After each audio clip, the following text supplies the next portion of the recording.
marshals Karnakar please Harish Rao garu please Harish Rao garu please please please please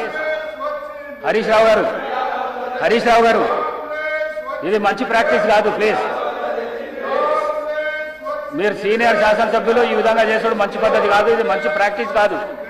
Harish Rao garu please అధ్యక్ష minister for legislative నేను